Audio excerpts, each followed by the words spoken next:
seeing the movie Planet of the Apes in like an all-black neighborhood, and he made some flippant remark about, you know, hey, we're in Planet of the Apes now. He provided extra context to it, but it is still a little, you know, like, you know. What the fuck are you doing? That's incredibly racist. That is an incredible, like, if you can't call out a blatantly racist statement, how the fuck do we ever have hope for, like, any kind of, like, real analysis of like, you know, never mind critical race theory. We're so far unprepared for critical race theory. It's gotta be like if someone says something that is so blatantly, on the surface level, fucking racist as fuck, you should be able to call that out. Like, God, what time do we live in?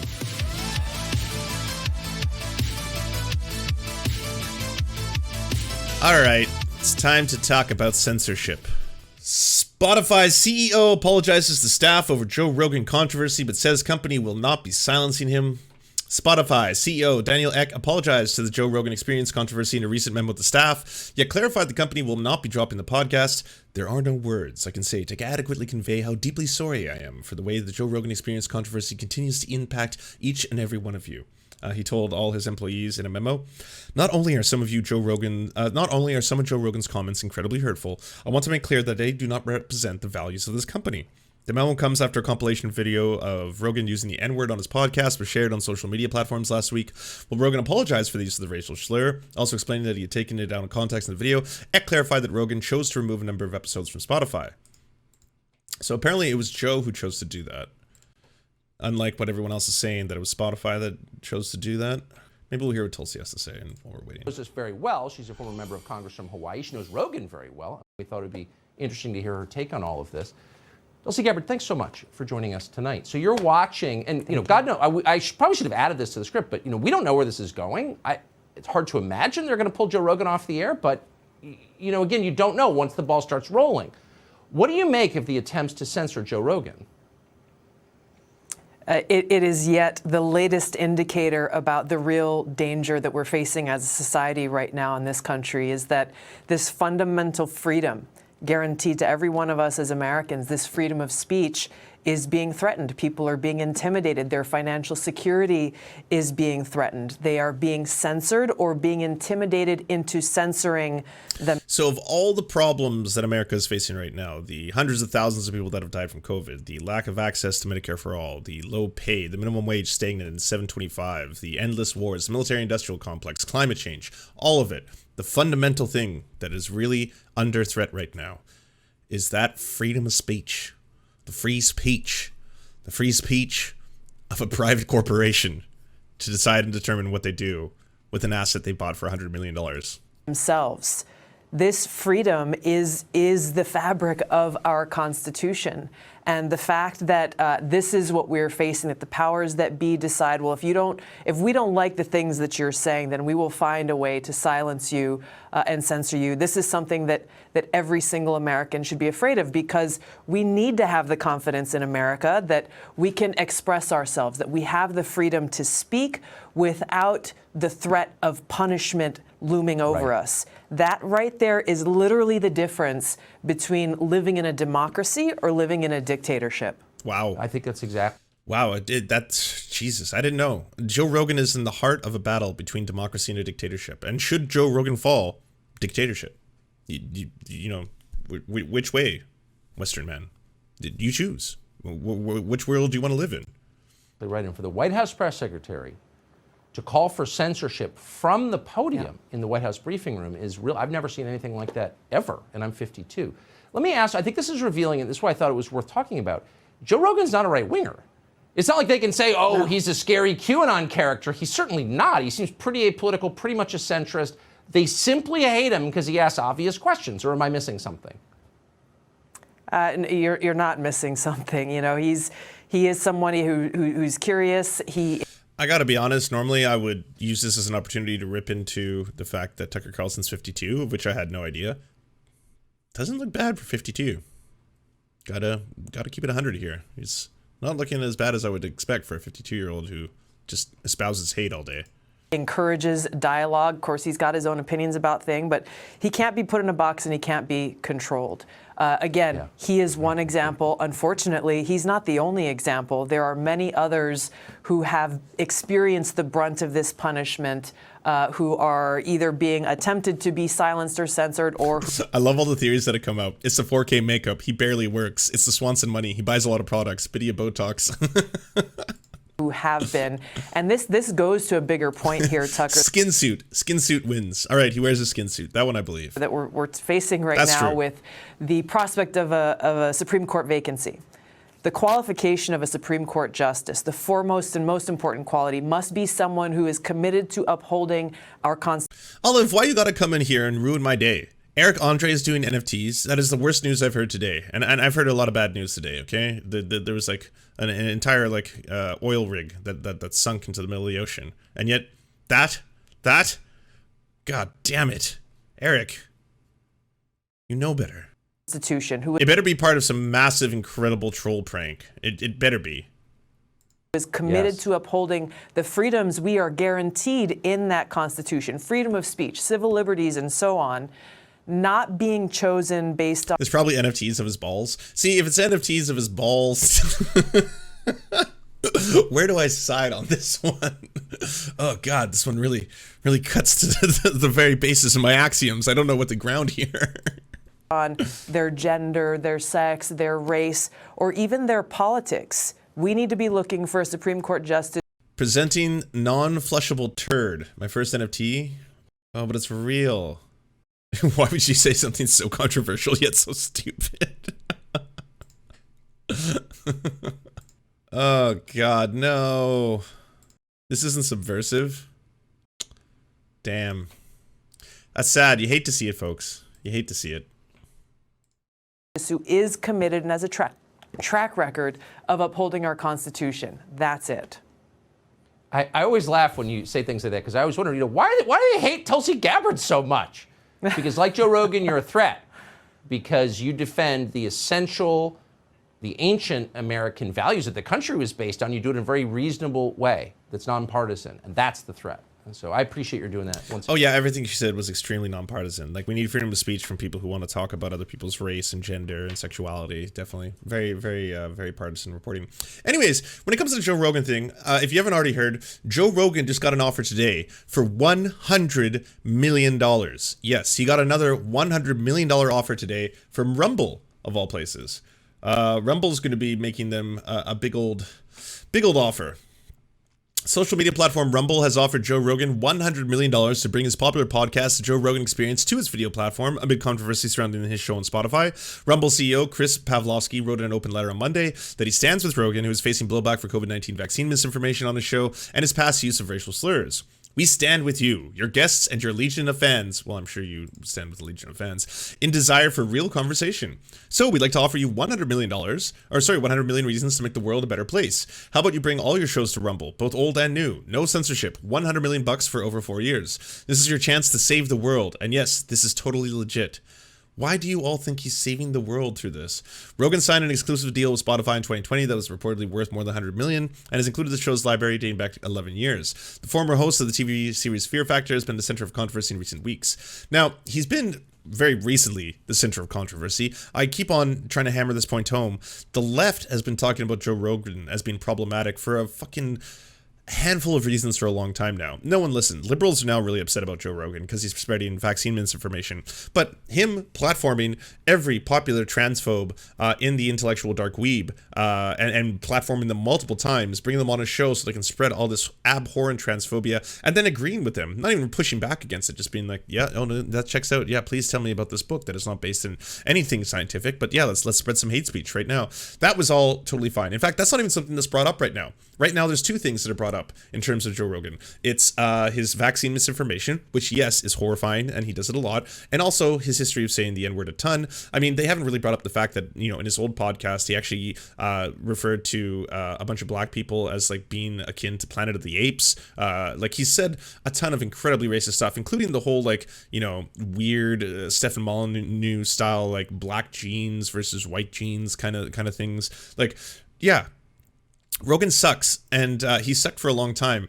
What's very bizarre about this conversation is how people like Glenn Greenwald are trying to twist the whole thing about being about how people hate Joe Rogan because he doesn't submit to the will of a major corporation. He's not controllable like the rest of the media. He's untethered. He's like, first off, Spotify is a private corporation that has paid the man $100 million, over $100 million apparently, to host his podcast exclusively on their platform. It was an asset they wanted to buy, they bought it, and now it's theirs. And so they use it. I don't know how long the contract is for. I don't know what his non-exclusive clause is. I don't know how much control Spotify has over whether or not he's allowed to say things. It seems that they recently deleted a whole bunch of episodes. And now we're getting this other controversy, which is that he's uncensored by big media conglomerates. Spotify apparently is deleting a whole bunch of his episodes. Like, am I missing something? A whole bunch of people left the platform. Again, like, musicians leaving a music platform is not censorship. 1985, Greg Orwell, or whatever you want to say. Like, that's independent. Sorry, these are very famous artists, but these are famous artists who are like, hey, I don't want my music on your platform. Like, for the people who scream about free markets dictating everything, and all of a sudden people want to take control of their own assets and then pull them out of this big company, and or this big company's shares are struggling as a result of this, it's kind of like, well, fucking stay away. We need to make sure that this doesn't happen. Joe Rogan cannot be censored. Joe Rogan, like, of his own, I assume is his own call, is coming out and making these statements on his Instagram and stuff saying, hey, by the way, I understand a lot of people are upset that I platformed Dr. Robert Malone and that he spread a whole bunch of COVID vaccine misinformation. His name is Robert Malone. It has doctor in it. The word doctor is in his name, so I assumed he knew what he was talking about. He's the inventor of the mRNA vaccine. How could I have gone wrong? You have to understand, on the surface, all of this sounds perfect. I still am the one who books my own guests, you know, and to that I would say, can you please, with your $100 million, hire someone, pay them fair wages, give them benefits, give them everything, maybe even have a union. Fuck, I'm getting a little too ambitious here, but hire a couple people to just do some background work for you. Because if they did just a little bit of investigation into the people that you're hosting, they could have told you multiple times, well, it's not really in the broader scientific community accepted that only one human being invented mRNA. He contributed towards mRNA vaccination, the discovery of it, for sure, but to say that he single-handedly is the inventor of mRNA vaccines is false. He's also got a whole bunch of other weird, fucked up shit going on in the background.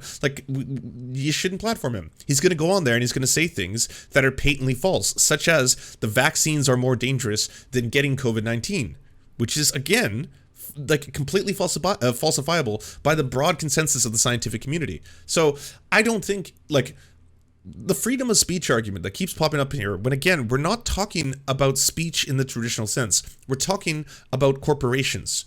Corporations are beholden to their CEOs and their shareholders. And even then, I mean, they do have a fiduciary responsibility to increase their shareholder value on a regular basis, but ultimately the decisions will come on from on high, which is what's happening right here with the Spotify CEO sending out memos saying, like, we want to apologize. We know this is a tough time. It's very controversial. And by the way, not a single fucking person who claims to care about, you know, the workers, who claims to think that, like, are now espousing. This is like Glenn Greenwald. Jackson Hinkle has been tweeting this out too, that Joe Rogan, he's the voice of the working class. And that's the problem. No one understands that this is the voice of the working class getting censored. None of you motherfuckers are talking about how bad Spotify is to musicians, to working class musicians, yes, who put their music on their platform and get fuck all for it. You have to stream like 1 million streams of your song to be able to get pennies on the dollar. It's fucking egregious the way Spotify operates, and because the price of Spotify is so very low, everyone signs up. It's like, I only have to pay $9 a month and I get every song ever all the time in my pocket. Sure, yeah, no problem, boom.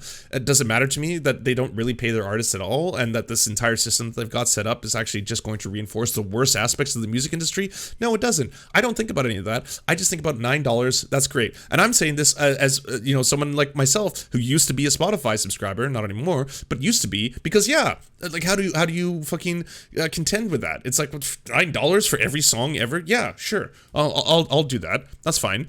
And you don't get away, by the way, you don't get away if you suddenly say, well, I'm not going to support Spotify. I'm now going to support Apple Music. There's still, like, there are so many horrifyingly shitty podcasts out there that spread COVID misinformation, that spread outright racism, that spread all kinds of shit that you probably don't agree with, that are present on Apple Music, on Spotify, on all of them. It's almost as if like the argument that this is actually about free speech, this is actually about censorship, is completely moot, because ultimately what you're doing is you're giving all this power to these companies. You're then saying, hey, by the way, Spotify, you are an arbiter of speech. Did you know that? Well, you control speech. Free speech rests in your hands. This is a battle for the soul of America. This is a battle for freedom. It's fascism, dictatorship versus ultimate freedom of speech. Who are we going to choose? What side are you on? Spotify, please make the right choice.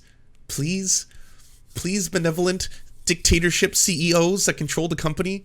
Like, holy shit. And by the way, I'm going to bring it up in a second, but Spotify also does their own kind of censorship that also should be getting some attention. Multiple clips of Joe Rogan saying the N-word. This is who the right is defending.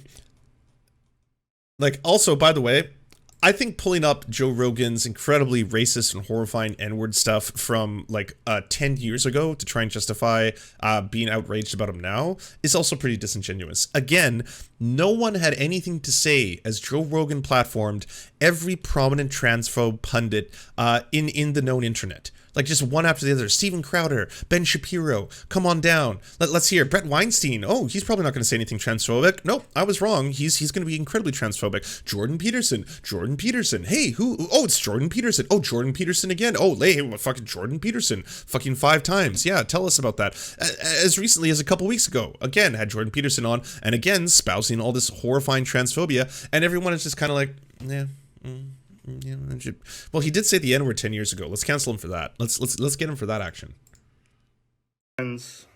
I'm making this video to talk about the most regretful and shameful thing that I've ever had to talk about publicly.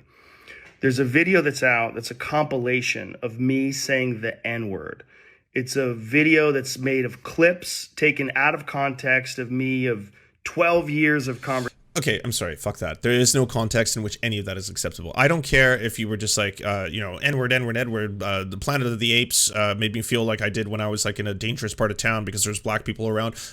Sorry, that's out of context. You need to hear the full clip, because afterwards I talk about how I'm friends with a lot of black people, and if you don't have that part, you might just think that I'm a blatant racist. So let's make sure that you understand that there's a full context to this. I'm sorry, white people should not be saying the N-word under any context. There is no context for that. And I know people are now going to be like, well, have you seen the TYT compilation? Yes, that's bad. Like, there's not a like, this one good, this one okay, this one better, this one worse. Yes, they're all bad. These are bad exceptions. Yes, the times, they have changed. The Overton window has moved. I'm happy for it. I think it's a good thing, you know? At the same time, if someone is going to come out and say, 10 years ago, I made a huge mistake, which I guess is what Joe Rogan is going to say here, or what he is about to say, fuck that context part, then we need to then address what is the modern day messaging of Joe Rogan that is truly dangerous. Like what, because I don't think anyone really wants to focus on anything other than anti-vax, and 10 years ago, he used to say the N-word a lot. Conversations on my podcast, and it's all smushed together, and it looks fucking horrible, even to me. Now, I know that to most people, there's no context where a white person is ever allowed to say that word, never mind publicly on a podcast. And I agree with that now. I haven't said it in years, but for a long time. And by the way, in a segment where I'm shitting on Joe Rogan, this is exactly what you want to see. I'm sorry, but it is. It's like, this is what people should do. Like, it should be, by the way, yes, it was 10 years ago. That doesn't excuse what I did. White people should not say the N-word under any context. It's just too racially charged of a word or a term. It's been reappropriated by black people, so I can understand the exceptions made for when black people want to say it as a form of empowerment. However, I now understand that it was very bad of me to have done this, and I won't ever do it again. That could also be met with, and here are the ways in which I'm trying to improve the situation, as in I'm reaching out to these people, these organizations. I'm going to be doing this. I'm going to donate, I got $100 million a couple years ago, so I could easily donate $1 million towards this organization, something of that nature. Like that is what you kind of want to see, right?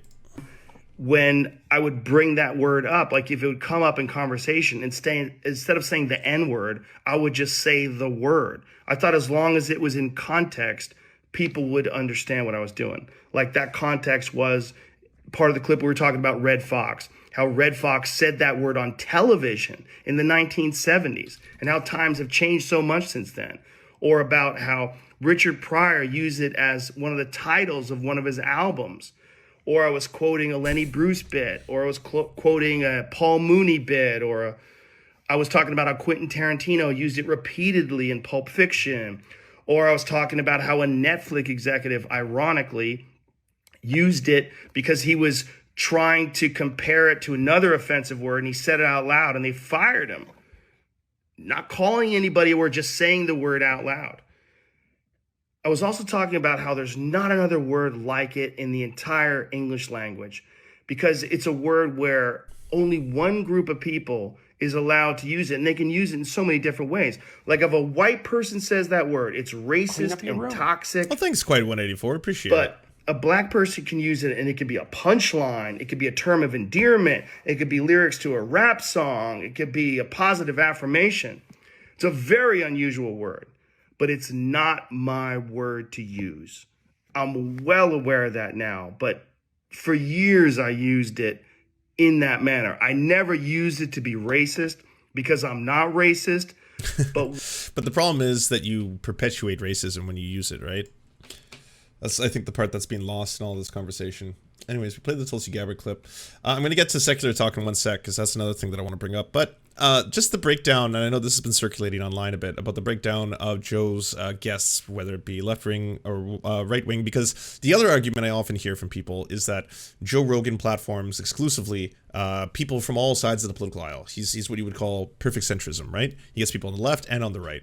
So we got Roseanne Barr, a QAnon advocate now, Carl Benjamin, Owen Benjamin, Alex Berenson, Peter Bonacian, Russell Brand, Adam Carolla, Stephen Crowder, Adam Curry, Tim Dillon, Nick DiPolo, Saigon Jetty, Tulsi Gabbard, Sam Harris. So this is the list of what they consider to be right-wing bias. Now, I don't think this list is perfect, to be totally honest with you. There's some people in the right, like Sam Harris is... Yeah, I guess you could classify him as a right-winger. He calls himself a centrist, but fuck, is he ever 1350? He's too 1350 to be considered a perfect centrist, to be totally honest with you.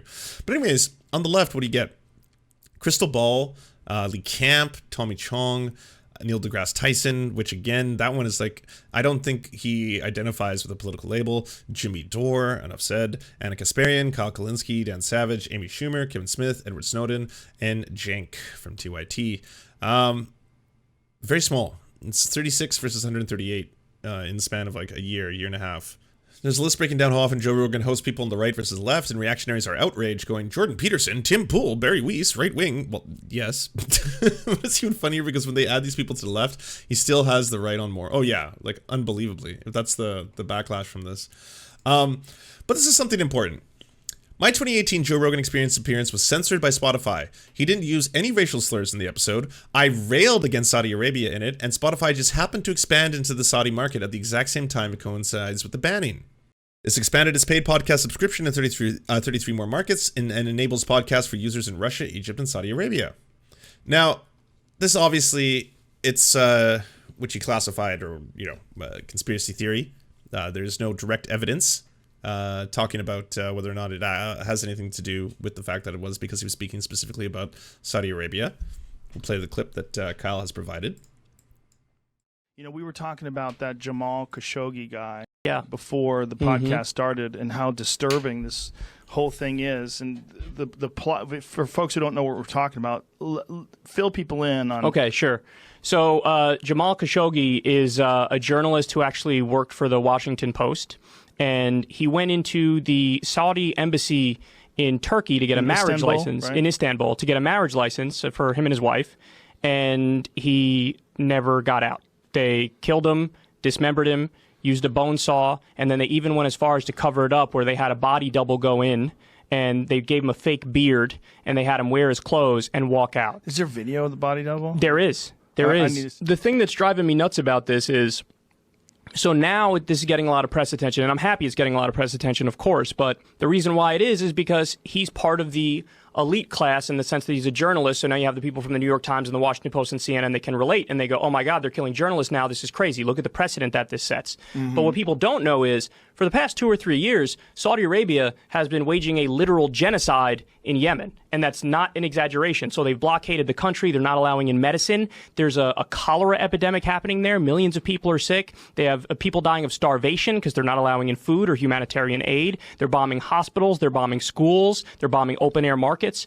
So they're doing a literal genocide, and that got very little coverage. But then with this journalist now finally is starting to get some coverage. But I'm curious what happens moving forward in terms of how will the U.S. respond to it, because as I'm sure you already know, they care more about that $110 billion weapons deal that they just had with the Saudis than they do about the lives of Yemenis or the lives of journalists. They should immediately cut off the arms deal with Saudi Arabia. No more weapons for a regime that's doing the stuff that they're doing. And we already knew that they behead people in the public square for sorcery. Sorcery. Do they really? Yes. So I'm going to go out on a limb here and say that Kyle's completely right, probably, if you went through the transcript, which I haven't yet, but if you went through the transcript of this episode, I doubt Kyle's talking about anything related to the N-word or that kind of stuff, because that's not really Kyle Kalinske at all. So it is kind of strange that Spotify would have included this in the list of things they have to censor. That brings me up to the Netflix censorship of the Patriot Act. The one episode that they ended up censoring, and this came at a time, I mean, people brought this back up during the height of the Dave Chappelle controversy, because a lot of people were calling for Dave Chappelle's specials to get censored, but Netflix didn't. But Netflix did censor one of the Patriot Act episodes with Hassan Minhaj, and it was the one specifically that talked a lot of shit about Saudi Arabia, which, I mean, there was no backlash at that time. I do not remember seeing the Glenn Greenwalds and all the freedom of speech people coming out and being like, well, this is fucking 1984. This is the battle for the soul of America. Look at what they're doing. They're censoring freedom of speech. They've deleted an entire episode of this very popular show simply because it speaks out against Saudi Arabia. That is something that should be brought up. Also, these big companies, your YouTubes, your tech companies or whatever, they are doing censorship of smaller channels, smaller lefty channels as well, all the time. I speak as someone who has been censored two times. I have had 2 different YouTube channels completely deleted off the internet because we got mass flagged and it was a false flag thing, and they were just like, okay, fine. But like, I only got those channels back by virtue of the fact that there was a large amount of people on the left, especially on Twitter, who were then retweeting about it, who were adding YouTube and blah, blah, blah, and raising a noise about it to the point where YouTube had to respond and eventually apologize and, reinstate our channel. But that does happen. It happens frequently. It happens on Twitter all the time to smaller accounts. If you happen to be like an indigenous account on Twitter, a black account on Twitter, a trans account on Twitter, most likely if you have if you butt heads with a handful of people who are really mad, you'll get people who flag your accounts and your account just gets deleted. No one ever talks about all the thousands of small accounts that get deleted on a regular basis. But now it's coming down to Joe Rogan. Yeah, I know, I said titter. It's coming down to Joe Rogan, as if this is now the crux, the integral part of free speech, with this person who happens to be well worth over $100 million. That's just what he made from a Spotify contract, and that alone is now dictating about whether or not this is going to be a thing, I still get Lawrence Southern videos recommended to me, even though I've never watched her videos. Wow. Sorry, that might be something to do with the fact that you may watch my videos. Peter Thiel, one of the longest serving board members of Meta, the parent of Facebook, plans to step down, the company said on Monday. Mr. Thiel, 54, wants to focus on influencing November's midterm elections, said a person with knowledge to Mr. Thiel's thinking who declined to be identified. Mr. Thiel sees the midterms as crucial to changing the direction of the country, this person says, and he is backing candidates who support the agenda of former President Donald J. Trump. That's not at all worrying. Venture capitalist Peter Thiel is stepping down from his long-standing role on Meta, formerly Facebook board of directors, so we can concentrate on the election. The Times cited an unnamed source who says Thiel is retiring in order to focus on November's elections. Thiel didn't elaborate on the reasons for leaving in an official statement, nor did Meta CEO Mark Zuckerberg. Peter has been a valuable member of our board, and I'm deeply grateful for everything he has done for our company. Peter is truly an original thinker, who you can bring your hardest problems and get unique suggestions. He has served on our board for almost 2 decades, and we've always known that at some point he would devote his time to other interests. Thiel is an early investor in Facebook alongside many other tech companies, and he joined the company's board of directors in 2005, but in recent years he's become better known for the conservative political advocacy. After publicly supporting former President Donald Trump's campaign in 2016, Thiel has more quietly donated to Republican candidates, including Chris Kobach, despite Thiel's backing. Former business associate Blake Masters. Zuckerberg has previously reinsisted calls to cut ties with Thiel after he defended his presence on the board, something that became particularly controversial after Thiel threw his weight behind Trump. So that's the thing that's going to be happening.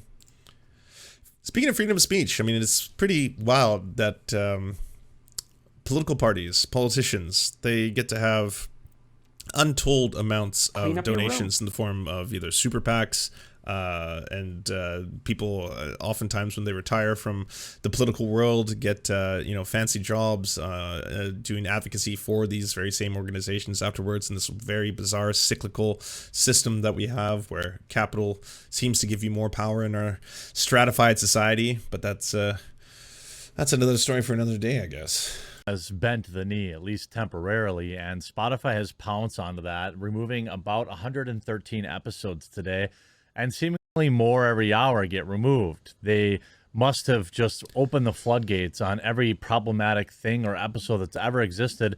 Now 113 episodes of the Joe Rogan Experience have been memory holed. Cheeto says, apparently Joe Rogan did say a soft N-word in the Kyle Kalinske episode. Really? Oh. Do you have... I won't play it on, but do you have a link for that to prove that that's the case? Because that would give justification that what they were doing had nothing to do with Saudi Arabia. I am very disappointed by like today's news and all the things I'm going to talk about, but he's so defeated. Oh, wow. For the people who always call other people cucks all the time, they are so cucked by giant corporations. Just like they make them the arbiters of speech itself. And then when something happens, it's like, this is a sad day. Joe Rogan has bent the knee to a corporation, the same corporation that paid for the rights to his programming. What are we going to do? I don't necessarily blame Joe Rogan. He is only human. He is only one man. And for now, where are all the people whose careers he literally created today? Nowhere. They're all deathly afraid. Where are all his friends? Where are all the people that he turned into millionaires because of his podcast? Where are all the people that he platformed over the years when no one else would? It's crickets out there, and it's absolutely abhorrent. So-and-so said the word, or she called him the word, or, hey, why is this word like that? Never, not one example in this entire montage was him calling somebody, like using it as a derogatory term. There was also a second video clip that he apologized for, in which he talks about seeing the movie Planet of the Apes in like an all-black neighborhood, and he made some flippant remark about, hey, we're in Planet of the Apes now. He provided extra context to it, but it is still a little, what the fuck are you doing? That's incredibly racist. That is an incredible, like, if you can't call out a blatantly racist statement, how the fuck do we ever have hope for, like, any kind of, like, real analysis of never mind critical race theory. We're so far unprepared for critical race theory. It's gotta be, like, if someone says something that is so blatantly, on the surface level, fucking racist as fuck, you should be able to call that out. Like, God, what time do we live in? I don't believe Joe Rogan is racist, not in the slightest. I think maybe he was just trying to, be funny, crack a joke. And in this video, he genuinely seems like he feels so bad. Oh, great. Well, we know that. The bunch is 1458 with actor Chris D'Elia, and we know why they deleted that. Wasn't found guilty of anything. Just Isn't Chris D'Elia the one who's been accused by, like, multiple women of grooming? Accusations. It's also unclear what policies the episodes even broke to warrant to be deleted. Spotify Global Head of Communications Dusty Jenkins reportedly told employees on Slack before that a team reviewed multiple controversial JRE episodes and found that they did not meet the threshold for removal. Jenkins also said that what Spotify hasn't done is share its policies externally, according to the report by The Verge, which also posted a copy of the service's pretty narrow COOF guidelines. As of 12:05 this morning, we know JREmissing.com here. Oh, thank you, Cheeto. 113 episodes missing on Spotify. Chris D'Elia. Okay, so Joe Rogan says, is a fine wine, what he said in the same thing in the universe is I am him. I don't think that's correct lyrics to the song. Lyrics to a song wasn't saying you ain't seen nothing crazy in this N-word with the soft A. Yeah, okay, so this kind of debunks the Kyle Kalinske theory then, because they could easily point to the fact that Joe Rogan did say the N-word in that episode. Thanks, Cheeto. They removed Alex Jones. They removed Gad Sad, Mike Ward, Michael Malice, Kyle Kalinske, Theo Vaughn, Tom Segura, Owen Benjamin, Ari Shafir, Michael Malice again. 100+ episodes, including some that don't even seem controversial. Like, here's the thing. Joe Rogan could leave Spotify and be incredibly successful, even if he was just running as an independent podcast. That wouldn't change anything. Joe Rogan is not even like the most racist podcast on public podcasting systems by a long shot. That being said, what do you all think is happening? Like, this is a private company that has paid $100 million for an asset. They're now choosing to remove episodes of that asset on their own platform as they so choose. No one knows what the details of Joe Rogan's contract are. No one knows whether or not they are obligated to change what he says. I don't think they give him any kind of control. He said multiple times they don't control what I say. And like, the freedom of speech thing never, like, the freedom of speech crowd, I guess, who seem to think freedom of speech is private corporations, doing what they want with their own assets. Like, the same thing was applied to Dr. Seuss, being like, well, Dr. Seuss is being censored because they're no longer, the company that owns his own books is deciding to no longer publish certain ones that they find problematic. That is, again, those are the owners of that product deciding not to sell that product anymore. In this case, it is the owners of the Joe Rogan podcast deciding to do that, and everyone is like, well, they're caving, they're caving, they're caving to social pressure right now. The social pressure that is coming out now and is getting louder and more amplified again is stuff that other people have been saying, people on the left, for example, have been saying for a really long time about Joe Rogan, about him being problematic. And I've never even been asking for Joe Rogan to be censored. I've been asking for people to wake up and realize that Joe Rogan podcast is not this perfect centered libertarian dream that everyone seems to think that it is. And that, yes, it can be very dangerous for someone who has a monstrously huge platform, uses it in the way that he does. Okay, let's hear what Ben has to say. Yeah, so we were just talking about the whole thing with Rogan, the artists leaving, Spotify labeling, Jon Stewart's take, all of these things. And I saw you have a new piece. Yes, thank you. That's a really good way of putting it, lump god zombie. It's like when Martin Shkreli censored the Wu-Tang album.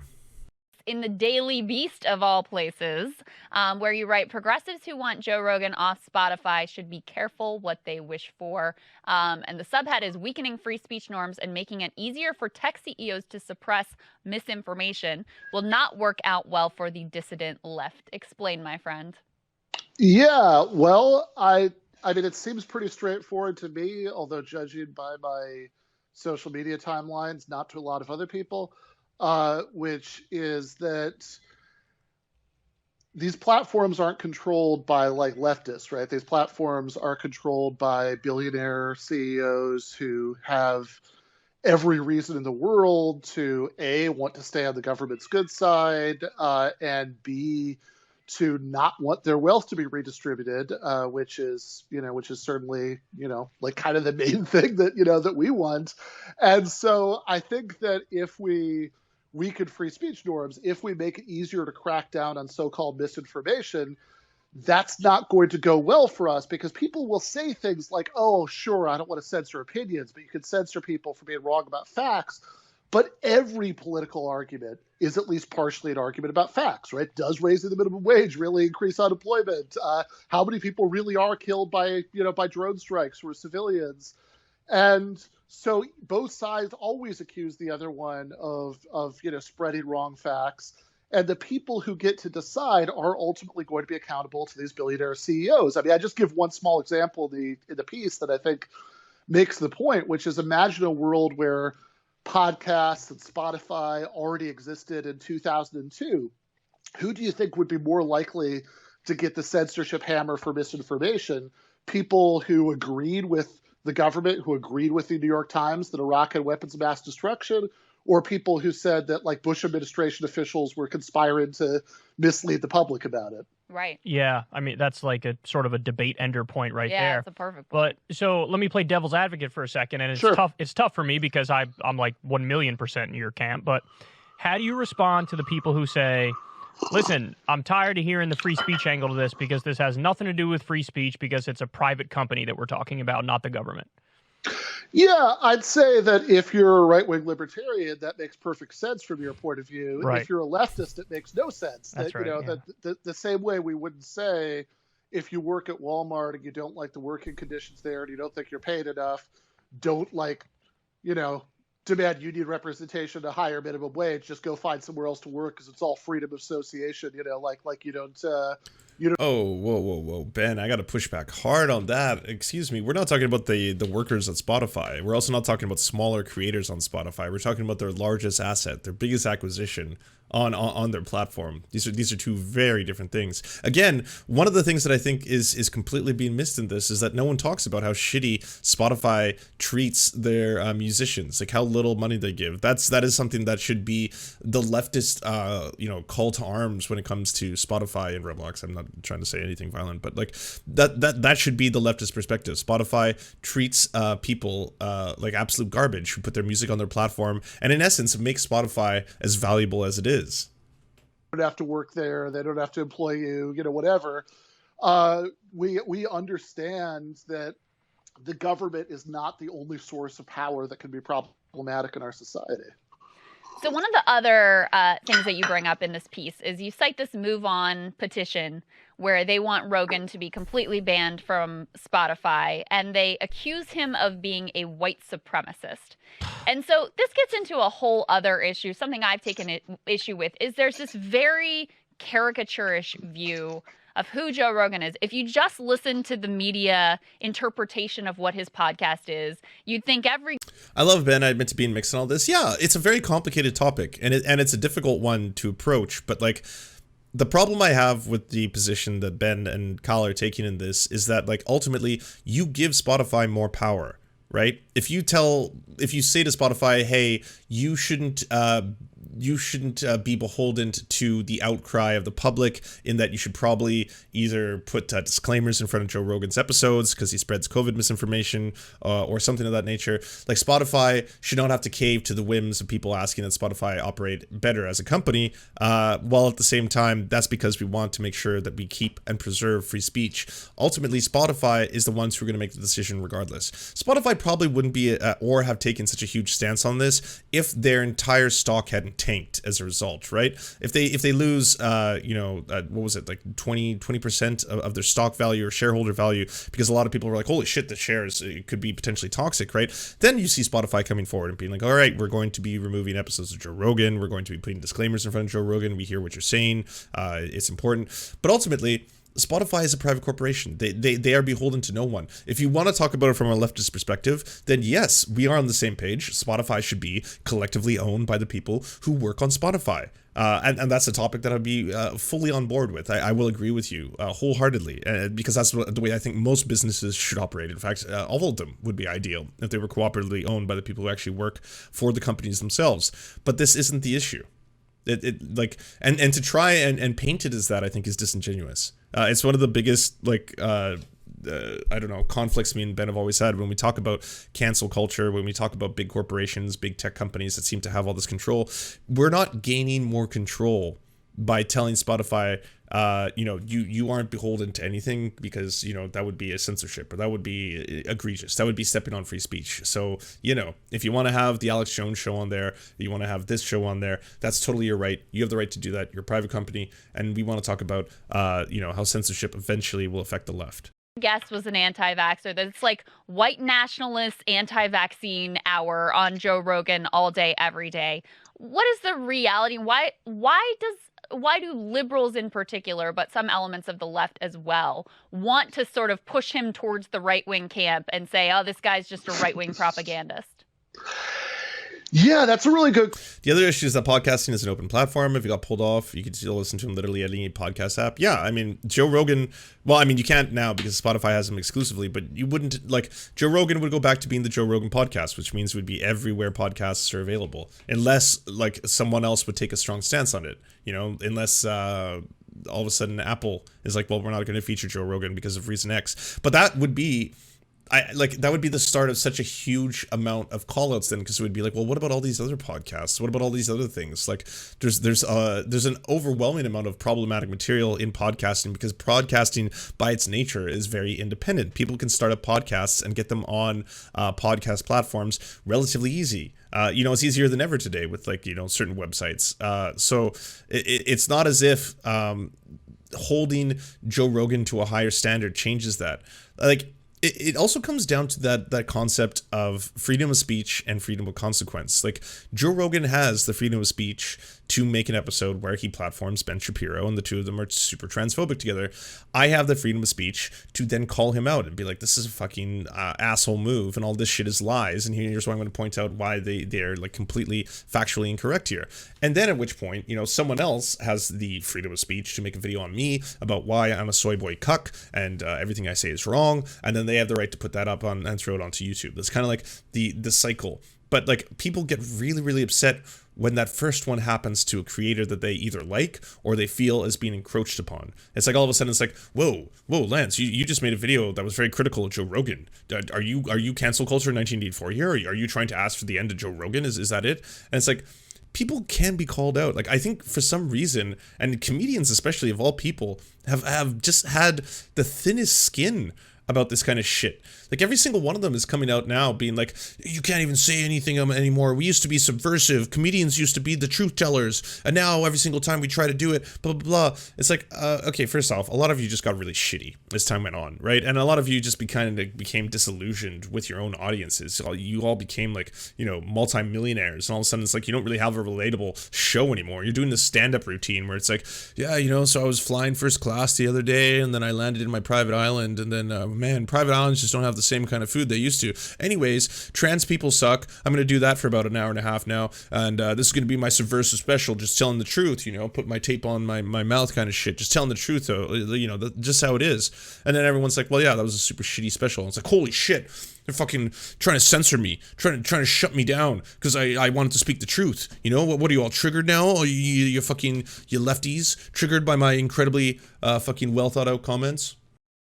And people were getting mad at Jon Stewart too about this. I was like, again, you can get mad at his opinion and be like, oh, Jon Stewart had a bad take on this. Oh, Ben Burgess had a bad take on this. But that's part of like, that's your freedom to call them out. You can say, hey, I didn't like X. I didn't like Y. I kind of like, B. B is occasionally good. It's on Spotify.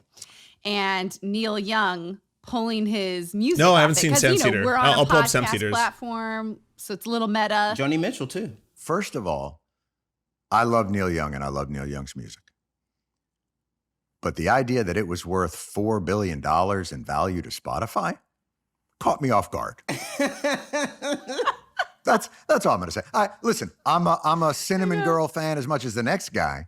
I mean, I know he's joking, but the idea would be that once people saw this and they were worried, I guess, about some kind of a domino effect, that probably had more investors get worried than simply Neil Young in and of himself was single-handedly responsible for that huge, drop in shareholder value.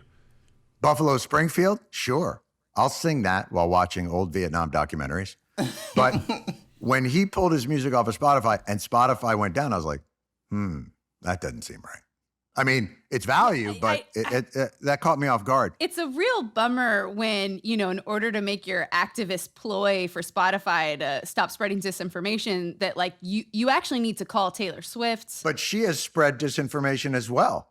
She's out there saying that Jake Gyllenhaal is not a stand-up individual. And I will say this, I don't even think he has the scarf. I'll be fucking honest with you. I don't think he's worn the scarf. He doesn't have. That could be any scarf. No, that's the scarf. Also, but again, I think maybe this is a problem of like a liberal analysis of this whole thing, because like it on the surface, it does like maybe that does seem bad to you. It seems bad to you if one person who happens to be one of the the biggest folk and rock legends in history pulled his stuff off, and then all of a sudden that dropped in $4 billion in value. That doesn't seem right. Well, that is kind of the way the stock system works in and of itself. If a whole bunch of shareholders are suddenly worried because they're like, oh, this could have a domino effect, or this could negatively impact the company, I'm going to pull my money out because I want to invest it elsewhere. This seems less safe for me. So this is kind of the free market dictating it that way. Okay. Did you see the photo Now everyone wants to know about the scarf. I have no idea what the scarf is, okay? I told you, we don't go after K-Swifty on here. The fans are too powerful. Dude, there's so many wackos out there that think that vaccines are, a scam or they're dangerous. If you're like 21 years old and you say to me, should I get vaccinated? I go, no. When people are talking about actual microchips being injected into your arm to see if you have COVID-19, he's like, I fucking told you, Joe Rogan. They're like collapsing. Well, there's a video where heart attacks. They're taking him to the hospital. It's just like, this is not. It's not speculation. And there are so many people out there that won't vaccinate their children. It's terrifying that they're now trying to give it to children. Yeah. And they're trying to say that children need it when they don't. Statistics now that show that for boys, it is more dangerous to be vaccinated than it is to get COVID. Delusional, and they want it all to be a conspiracy. There's been an amazing medical innovation in human culture, and that's vaccines. It's amazing what it's done. It's not really a vaccine in the traditional sense. This is really gene therapy. Joe versus Joe. I don't know if my mic is picking it up right now. Chico's dreaming about something. He's making these cute little noises. He's like, yep, yep, yep. No, you probably can't hear it. My noise gate is probably too strong. It's pretty cute though. I'm not as quite sympathetic about it. At least I guess he took it down at one point. That was the part that really sort of struck me. Mm-hmm. The one that he apologizes for. Yeah, and look, Jonathan Landry, thank you for the prime. I still contend. Well, let's play this clip. The apology is bizarre because he says something just as offensive in the apology. No, that wasn't me doing Kirby. Mine would have been better. We're going to play that clip, right, Bradley? Yeah, where do you want to start? From the beginning or from the second? Okay, we already watched. Get to the second anecdote.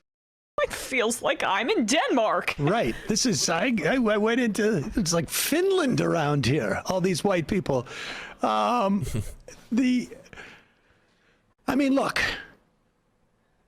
The guy, the bottom line is, he did delete the thing, and 11 years ago. I don't quite buy I don't think it's a defense. Done the show for 12 years, thousands of hours of the show. We've done this show for 12 years. And we do 2.5 hours a day. I can't do the math, but that's a lot. But I think the bottom line with this is Cheeto, Odyssey are just trolling Rumble for the memes and for attention. I revert to what I had said on Hayes that night, and on some level, it is also like this tweet that somebody put out. I don't know who this guy is at all, frankly. But it really does capture it. And on some level, Michael Brooks and I would talk about Rogan in the same way. That this is a guy in over his head who may have certain Massachusetts idiotic proclivities that made him attracted to and attractive to right-wingers who surrounded him and fed him stuff, and he was just too idiotic to know how to respond to it. There's But the proclivities are racist, though. Oh, yeah. I think so. And there's an episode he was on with Ben Shapiro at one point. I'm not sure what the context was off the top of my head, but we're talking about, race science, and they're talking about, genetic traits. And I don't even know that he knows that that's race science. Well, he's had multiple race scientists on his show. And yes, he's pushed back in some ways on what some people have said. But genetic determinism is a theme on Joe Rogan's show. Yeah. And that's not by accident. Well, I don't even know he's aware of it. This is not a defense of him. This is just like I'm doing my analysis. If I'm Spotify, I don't want to be associated with this unless, of course, I'm Spotify and I'm making millions upon millions of dollars, which I am. I am not Spotify. I'm saying in that instance. Right. But this is a good explanation. I think this is a very accurate. This guy is Danielle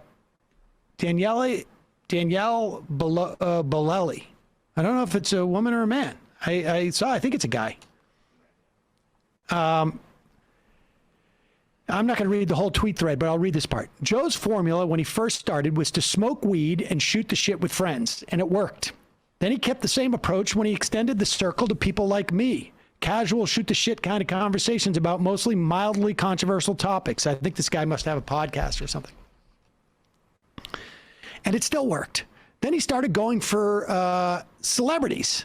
And it still worked. The problem began when he started having highly controversial guests with ultra-sensitive topics. Why was this a problem? Because Joe never really changed his style. He always remained friendly host who doesn't really challenge his guests with hard questions, who essentially agrees with whoever's in front of him and doesn't push back. It's perfectly fine with friends, non-controversial guests, or celebrities. But it doesn't really work if you choose to dive headfirst into the middle of the culture wars and invite on the show some really disturbed and disturbing individuals. If he wants to deal with those topics, he should either ask harder questions or, better yet, get someone with a different viewpoint and let them hash things out between them while he plays neutral moderator. He didn't do that, and the results are what they are. I would add here, or what you could do is read. Read for 2 hours before you invite some idiot on. Don't just like collect some tweets and say, well, of course, the more pushback he got from one side of the political spectrum, the more he got cozy with the other side that was defending him, and the whole thing turned into a really vicious cycle. On the other hand, I 100% disagree with the criticisms I'm seeing these days. I saw a petition asking Spotify to fire white supremacist Joe Rogan. That's stupid. I don't think that's unfair at all for a call out. I think that should be the bare minimum. Right? Like to be very least, just to say, if you're going to bring on someone who happens to be someone who engages in race realism or, talks about the differences in the weight of brains between black people and white people, if you're going to platform them, you should know a lot about that topic and then discuss it with them, right? And then push back against all their fucked up shit. Otherwise, what is the point outside of trying to amplify that messaging? Like, then just don't have them on. If you just, like, if Joe Rogan stuck to his original format where he just has on a bunch of UFC people, a bunch of comedians, and that was kind of a shtick, and they just smoke weed and drink and have themselves a good convo, that's very different than bringing on Ben Shapiro, who's going to spend 2 hours talking about how he refuses to call it he or she or she or he or he or she because it's just not my biological imperative, and it's contrary to science. It's against science. I refuse to do it. Anyways, before I go on to this Dr. K manifesto, I figured it'd be a good time to watch the video that made us famous. It's only 10 minutes long. Premiered in 2018. 2018. Seems like a different time, a different world. But I still contend that we were one of the first people to ever make a video about Joe Rogan and the alt-right. I think we were the first. We're the very, very first one. Let me say this right out of the gate. I liked Joe Rogan. My first exposure to him was on News Radio, perhaps the most underrated sitcom of all time. Incapacitate? Yeah, sends 300-400 volts through the system at 4 amps. Instant temporary paralysis. I call it the stalker shocker.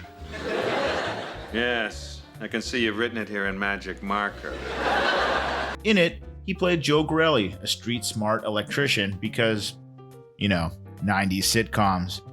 He was a lovable bro, something that would characterize Rogan to this very day. Now, shortly thereafter, he hosted the greatest TV show a teenager in the 90s could ever ask for, Fear Factor. There was nothing better than getting home from school with your friends and watching desperate celebrity hopefuls eat elephant testicles for our amusement. Then he began the UFC phase. Now, I'm not a UFC fan, mostly because I don't stand for any blood sport that doesn't include trampolines. Still, as one of the key architects of the genre and champion of its merits, Joe Rogan was part of something that brought a small franchise to a worldwide phenomenon. And while some people might look at the UFC as the broiest bro that's ever broed, it's still one of the few sports that gets comparable numbers for female fighting matches, not to mention hosted the first major sports event in history to have 2 openly gay opponents. And I haven't even mentioned his podcast. As one of the early adopters of the platform, Joe Rogan has gone on to become an institution. He claims to get nearly 30 million downloads per month and has a never-ending spectrum of high-profile stars on his show. Despite being prone to conspiracy theories, Joe built a reputation by having a huge range of guest stars from across the spectrum on his show. But in the last couple of years, a pattern started emerging. Joe Rogan started giving rise to the daddies.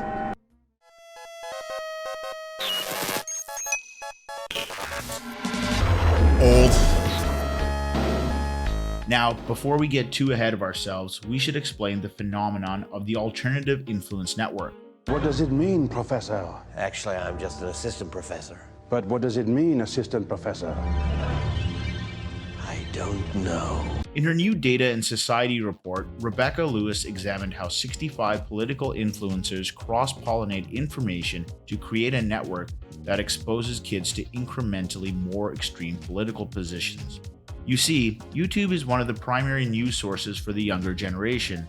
The all-holy algorithms that dictate what videos are suggested next. This is already kind of dated because I guess TikTok would be the new one. On the platform are based on a lot of factors which YouTube itself doesn't publicly disclose.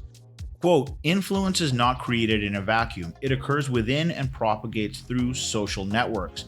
One of the most effective ways to network on YouTube is by referencing and including other people in video content.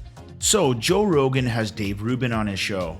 Fans of Dave Rubin now start following Joe and vice versa.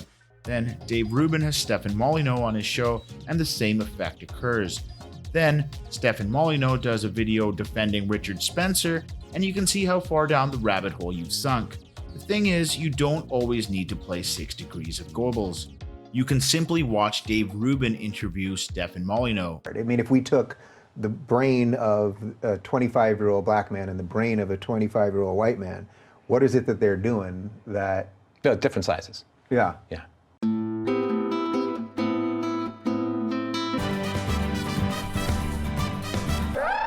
Or better yet, Joe Rogan interviews Stefan Molyneux. The kind of men who float through the single mom world, they're not always the best kind of men, right? They're kind of trashy, right? Because like the really competent and successful and intelligent men aren't trolling the girlfriend farms of the single mom, you know, low rent housing ghettos, right? Right. Joe Rogan is known for his ability to simply have a conversation with a guest and make it interesting. Most high-profile interviews appear on his show for 2.5 hours. That's a very long time to speak to another human being with very few breaks in between. There's no criticism to be made there. That's a talent that Joe Rogan exudes with very few equals. However, in these interviews, Joe isn't known for provoking his guests. They're just there to have a casual conversation and not have their views questioned. It's important to make that distinction as a Western chauvinist, that I think the West is the best. I don't care what race you are. But I don't think that other cultures are different. I think they're worse. And Islam is 500 years behind us. We were shitty.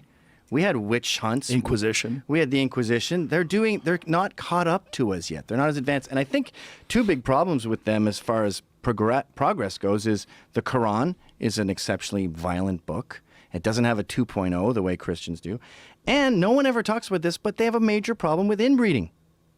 They are marrying their first cousins again and again and again. Bestie, thank you. And that makes your evolution go backwards.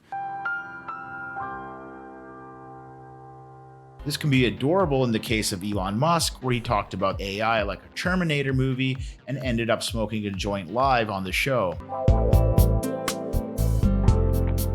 He was never asked about how the majority of tech designers working on AI are overwhelmingly white, let alone be questioned about Tesla's labor practices or his announcement to rank media's credibility via a website.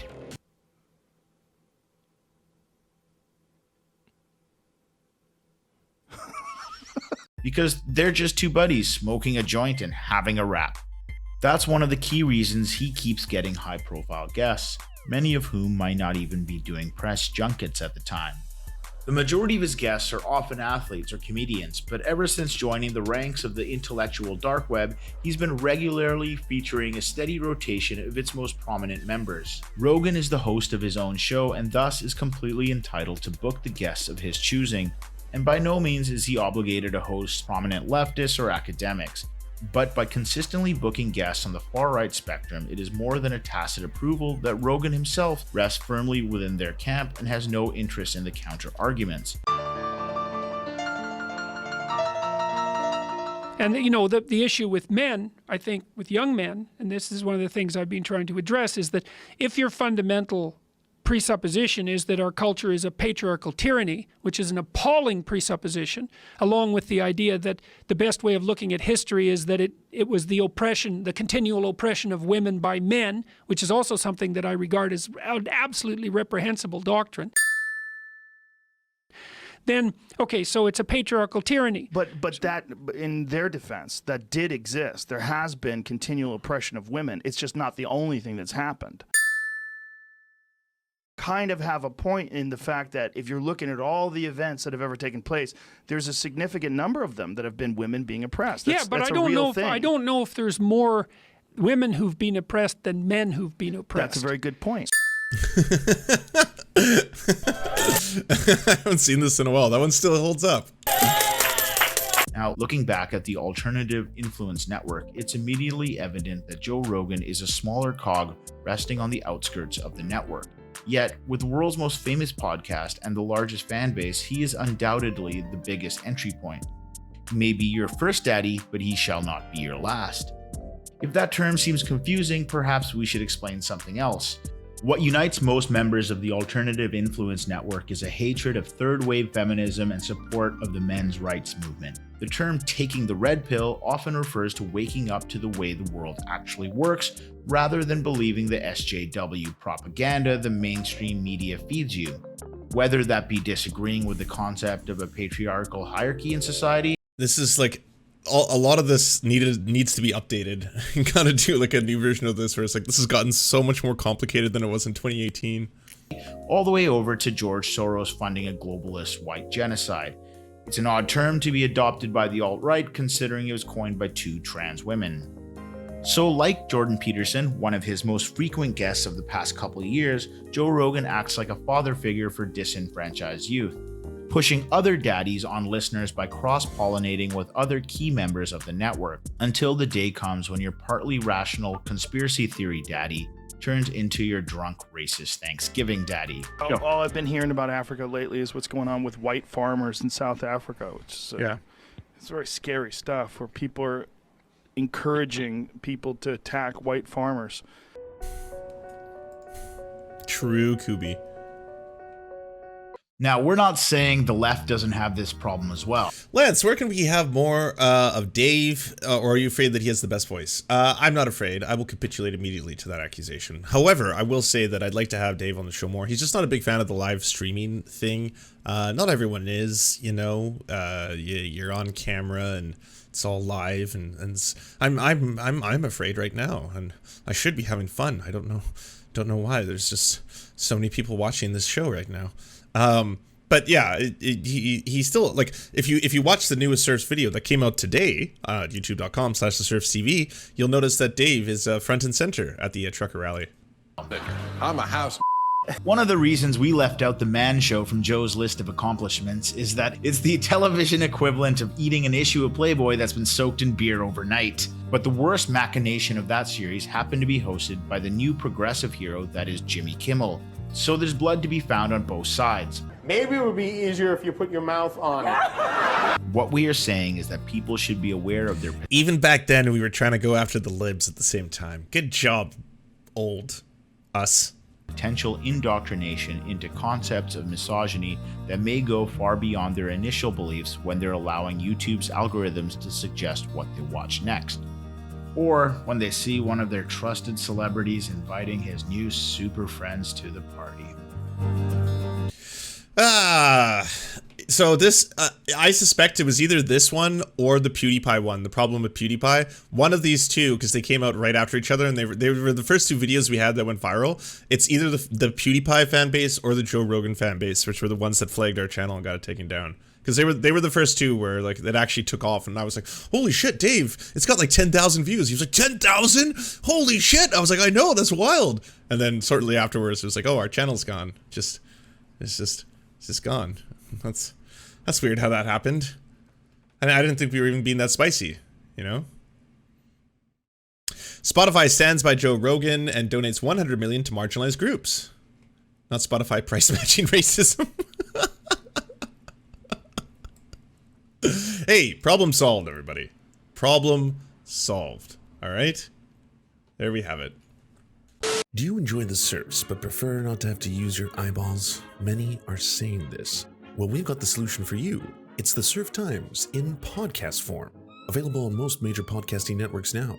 If you enjoy it, please consider leaving a good review and feedback because it really helps the show out, apparently, and it's free, just like the podcast. To our gods, Xander Corvus and Peyton L. Just, we beseech thee to smite down our enemies. To our monarch, Tom Spiker, we are but your humble court jesters, here to amuse you. To our lords, Trevor R., we give thanks for this spit of land for us to eke out this meager existence. To our knights, Merid, Cheryl Alvarez, Ruby Kelly, Ellie Leslie, Alex P., Brandon, Words Greenwood, Nate, that one guy, Hagbird Celine, Matthew Scarborough, Stellar Vision, Ariane McCarthy, Daniel Sutton, Coulter Smith, Val 9000, Jenna Tall, Quiet 185, Anna Loves Riley, Omni, Riley and Anna, Poodlehawk, The Tim Caucus, Multimondi, Trevor Yanis, Lemmy 101, Anthropophojak, Saren 42, Catherine, Radical Maniac, Ramon Acosta, Nkosin, Violent Orchard, Sophie Baby, Political Puppy, Andreas Chiringuito, Zach Christensen, Josh Mickelson, Todd Buckingham, and Todd Lajeunesse. We raise our flag in a veil, and we salute you, our friends.